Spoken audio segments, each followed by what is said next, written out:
India ने पाकिस्तान पे हमला किया और पाकिस्तान ने पलटकर इंडिया पर ही हमला कर दिया।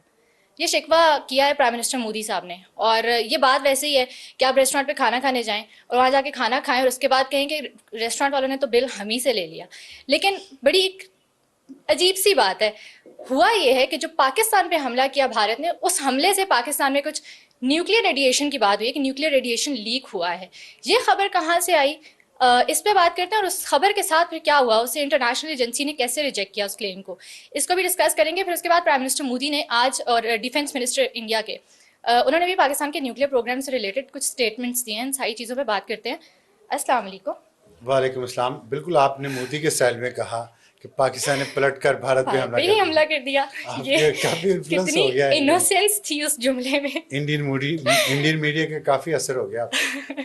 लेकिन ये आप इस स्टेटमेंट को कैसे देख रहे हैं जो आज आए हैं पाकिस्तान के न्यूक्लियर प्रोग्राम से रिलेटेड, और उससे पहले जो रूमर्स आ रहे थे कि न्यूक्लियर रेडिएशन लीक हुआ है पाकिस्तान में। देखिए, सबसे पहले तो मैं ये बात करूंगा कि बहुत बड़ी खबर है, और ये है कि इंटरनेशनल एटॉमिक एनर्जी एजेंसी, जो यूनाइटेड नेशन का एक इदारा है और जो इस बात पर नज़र रखता है कि पूरी दुनिया में जितने एटॉमिक एनर्जी के प्रोग्राम चल रहे हैं, चाहे वो पीसफुल पर्पसेस के लिए हों या नॉन पीसफुल पर्पसेस के लिए, उनको इतला होती है। लेकिन वो मॉनिटर सिर्फ वो करते हैं प्रोग्राम जो पीसफुल पर्पसेस के लिए होते हैं। नॉन पीसफुल पर्पसेस के लिए कोई मुल्क उन्हें इजाज़त नहीं देता। न्यूक्लियर के दो काम है ना, या तो आप बिजली बना लें, ज़राइत में इस्तेमाल कर ले, और बहुत सारे इसके यूजेज हैं। लेकिन जहाँ हथियार बनाने की बात आती है, एटम बम जिसे कहते हैं, वो हर मुल्क का अपना अपना निज़ाम होता है, और उसमें वो इंटरनेशनल एटॉमिक एनर्जी कमीशन को, एजेंसी को इजाज़त नहीं देते कि वो इंस्पेक्ट करे, और पाकिस्तान भी उन्हीं में से एक है।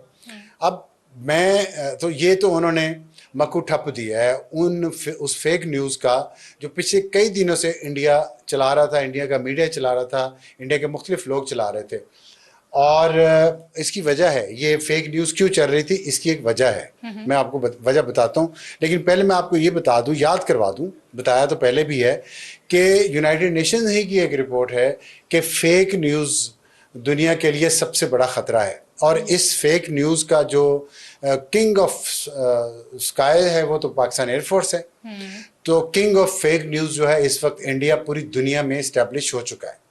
ये बात आप ज़ुबानी याद कर लें, ख्वाब में आनी चाहिए कि जितनी फेक न्यूज़ और थिएट्रिकल तरीके से, बॉलीवुड स्टाइल से, फिल्मी चीप फिल्मी स्टाइल, एक होती ना, एक तो क्लासिकल मूवीज़ होती है ना, एक होती है चीप फिल्में। तो चीप फिल्मों के स्टाइल में फेक न्यूज़ फैलाने में इंडिया इस वक्त दुनिया का चैम्पियन है।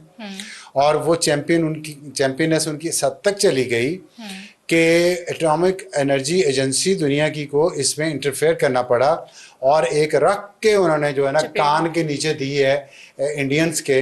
और ये हुआ कहाँ से शुरू, ये हुआ है इंडियन एक्सप्रेस से। इंडियन एक्सप्रेस एक बहुत बड़ा न्यूज़पेपर है इंडिया का, मैं उसे क्रेडिबल नहीं कहूँगा, क्योंकि इंडिया के मीडिया की क्रेडिबिलिटी रह ही नहीं गई। ट्रैश मीडिया है, गटर मीडिया है इंडिया का।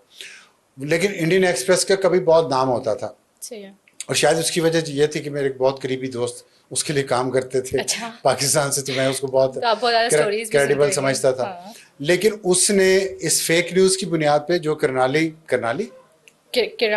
किराना हिल्स है सरगोदा के पास, वहाँ पे कोई धुआं निकला, उसकी तस्वीरें लगा के उन्होंने इतना प्रोपेगेंडा किया कि एक मेन स्ट्रीम न्यूज़पेपर जो बहुत बड़ा है, अंग्रेजी का है, पढ़े लिखे लोग, अंग्रेजी अखबार में ज़्यादा पढ़े लिखे लोग होते हैं अपेरेंटली, मतलब डिग्रियाँ उनके पास ज़्यादा होती हैं, पढ़े लिखे तो हों वो तो अंदाजा हो गया। अच्छी होती है, इंग्लिश अच्छी होती है। हाँ, लेकिन इंटेलेक्ट हो ना हो, क्या ना हो, इंटेलेक्ट हो ना हो, अंग्रेजी अच्छी होती है। बिल्कुल सही बात की आपने। तो वो उसने वो न्यूज़ पिक की, और उसकी बुनियाद पे उनके किसी इन्वेस्टिगेटिव रिपोर्टर ने उससे कहा मैं तो स्कूप ले आऊँगा। उससे इंटरनेशनल एटॉमिक एनर्जी को ख़त लिख दिया कि जी ये यहाँ पे हुआ है, आप बताएं। और उसके जवाब में ये इंटरनेशनल एटॉमिक एनर्जी एजेंसी ने ये बात की है कि ये बकवास है, ऐसा कुछ नहीं हुआ। पाकिस्तान के तमाम न्यूक्लियर एसेट्स जो हैं, न्यूक्लियर इंस्टॉलेशन जो हैं, ये महफूज हैं। तो ये जितनी भी हम पिछले कुछ दिनों से इंडिया की शिकस्तें गिन रहे हैं, ये उसमें एक इजाफा है। इंडिया की मार्कशीट में एक और इजाफा हो गया। अब मैं आता हूँ कि एक और तमगा आपके लिए, एक ये क्यों हो रहा है। बात ये है सीधी सी बात है, हाथी के पाँव में सबका पाँव। इंडिया की बहुत बेइज्जती हुई है पाकिस्तान से जंग हारने के बाद, ना सिर्फ इंडिया की मिलिट्री की, इंडिया की कौम की, इंडिया की कौम ने, क्योंकि जो जाहिर है, बिल्कुल जिस तरह उसने They were a behave part किया of है, it. जिस तरह उन्होंने जुबान इस्तेमाल की है, इंडिया की हुकूमत की, उनके पल्ले कुछ नहीं रह गया। और फिर इंडिया का जो मीडिया था वो बिल्कुल क्रेडिबिलिटी पहले नहीं थी, अब बिल्कुल तबाह हो गई है, जीरो हो गई है। उसमें क्या हो रहा है, उसमें वो कोई ना कोई बहाना ढूंढ रहे हैं, वो मुसलसल फेक न्यूज़ फैला रहे हैं, कभी किसी तरफ से, कभी किसी तरफ से, कभी किसी तरफ से, कि कहीं से कोई असली निकल आए, कि कहीं से शायद उनको हाँ। कोई सहारा, डूबते Yes. को तिनके का सहारा, उन्हें सियासी अपनी साख बढ़ाने के लिए, बचाने के लिए। क्योंकि गोदी मीडिया क्यों कहते हैं, क्योंकि इंडिया का तमाम मीडिया इंक्लूडिंग इंडियन एक्सप्रेस ये मोदी की गोद में है। तो वो चाह रहे हैं कुछ ना कुछ वो निकाल के गुड़ी ले आए कि देखिए मोदी साहब हमने ये आपको साबित कर दिया। तो इसलिए वो गए हैं, और इसमें अल्लाह का शुक्र है उन्हें फिर शिकस्त हुई है, और शदीद शिकस्त हुई है।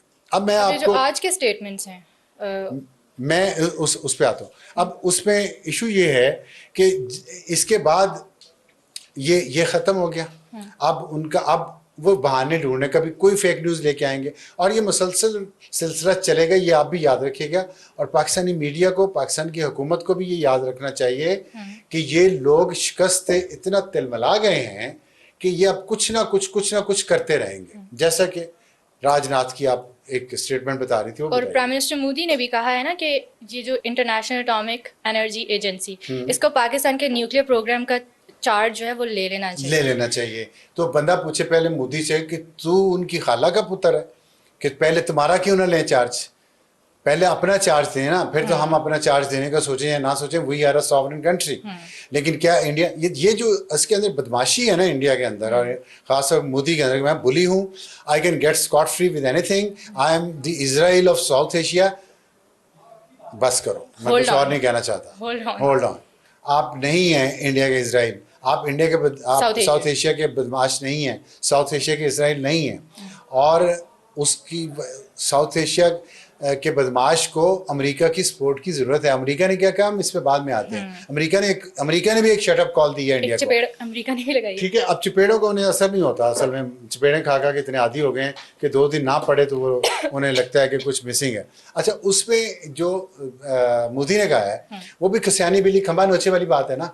डिफेंस मिनिस्टर ने भी यही कहा है, खसियानी बिल्ली खंबा नोचे, उसने भी ये कहा है, राजनाथ सिंह ने, कि जी इंटरनेशनल एटॉमिक एनर्जी एजेंसी को पाकिस्तान के न्यूक्लियर प्रोग्राम की सुपरविजन करनी चाहिए। भाई आपको तकलीफ क्या है?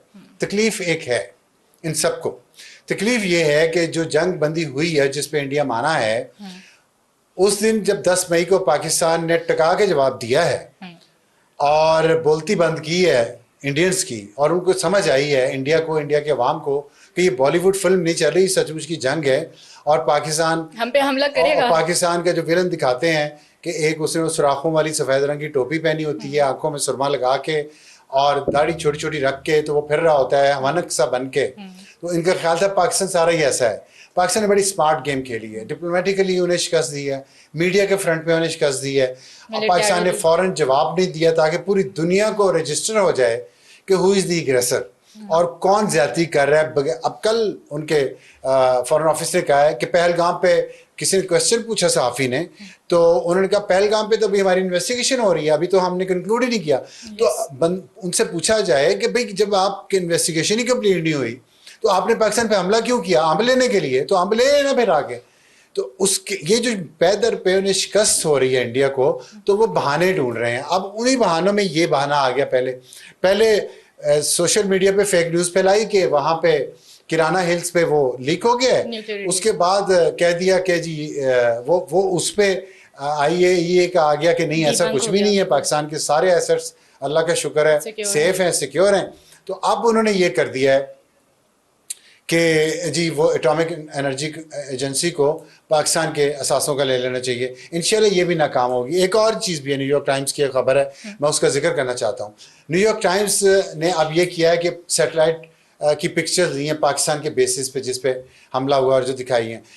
बात यह कि क्या न्यूयॉर्क टाइम्स ने अपनी न्यूज़ बैलेंस करने के लिए, बायस्ड क्यों है न्यूयॉर्क टाइम्स, अगर बैलेंस करने के लिए क्या उसने इंडिया के एयर बेसिस की सैटेलाइट पिक्चर्स ली हैं क्या वो शेयर किए हैं? एक ही खबर में वो भी करता, दोनों तरफ का दिखाता नुकसान कितना हुआ है, वो दोनों तरफ का तो नहीं नुकसान दिखाया, सिर्फ पाकिस्तान के खिलाफ प्रोपेगेंडा। तो अब इंडिया ये करेगा, मुख्तलिफ किस्म की फेक न्यूज़ फैलाएगा, पाकिस्तान के खिलाफ प्रोपेगेंडा करेगा इंटरनेशनल मीडिया के जरिए, और उसको डिप्लोमेटिकली यूज़ करने की कोशिश करेगा, और मुसलसल ये बताएगा अपनी आवाम को कि देखें जी उनका तो बड़ा नुकसान हुआ, हमारा तो कुछ नुकसान नहीं हुआ, उन पे तो हम ये भी कर रहे हैं, उन पे हम ये भी कर रहे हैं। मसला क्या? इलेक्शन जीतना। इतनी घटिया सोच है।